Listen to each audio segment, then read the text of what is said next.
Kovai sports academy நடைபெற்ற 8வது junior மற்றும் சீனியர்களுக்கான அத்லெட்டிக் சாம்பியன்ஷிப் போட்டி பள்ளி மாணவர்களின் விளையாட்டுத் திறன்களை ஊக்குவிக்கும் வகையில் நடைபெற்ற இதில் மாணவ மாணவிகள் ஆர்வமுடன் பங்கேற்றனர். கோவையில் பள்ளி மாணவ மாணவியர்கள் இடையே விளையாட்டுத் திறன்களை ஊக்குவிக்கும் விதமாக கோவை ஸ்போர்ட்ஸ் அகாடமி சார்பாக ஒவ்வொரு ஆண்டும் விளையாட்டுப் போட்டிகள் நடைபெற்று வருகின்றன. இதன் தொடர்ச்சியாக 8வது ஜூனியர் மற்றும் சீனியர்களுக்கான தடகள போட்டி கோவை நேரு ஸ்டேடியம் மைதான அரங்கில் நடைபெற்றது. கோவை ஸ்போர்ட்ஸ் அகாடமி சார்பாக 2 நாட்கள் நடைபெறவுள்ள போட்டிகளுக்கான துவக்க விழா கோவை ஸ்போர்ட்ஸ் அகாடமியின் நிறுவனர் பரசுராம் தலைமையில் நடைபெற்றது. இதில் சிறப்பு விருந்தினர்களாக மண்டல PF ஆணையர் Pranav, Sunsmart Saravanan, Rotary Club, Industrial City தலைவர் திருப்பதி ஆகியோர் கலந்து கொண்டு போட்டிகளை துவக்கி வைத்தனர்.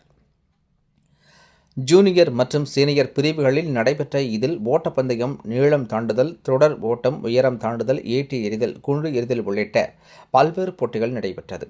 இதில் கோவை உட்பட பல்வேறு பகுதிகளில் இருந்து 1000க்கும் மேற்பட்ட பள்ளி மாணவியர்கள் கலந்து கொண்டனர். போட்டிகளுக்கான ஏற்பாடுகளை கோவை ஸ்போர்ட்ஸ் அகாடமி தலைவர் பரசுராமன் மற்றும் துணைத் தலைவர் கிருஷ்ணகுமார், செயலாளர் ஸ்ரீதர் மற்றும் நிர்வாகிகள் இணைந்து செய்திருந்தனர்.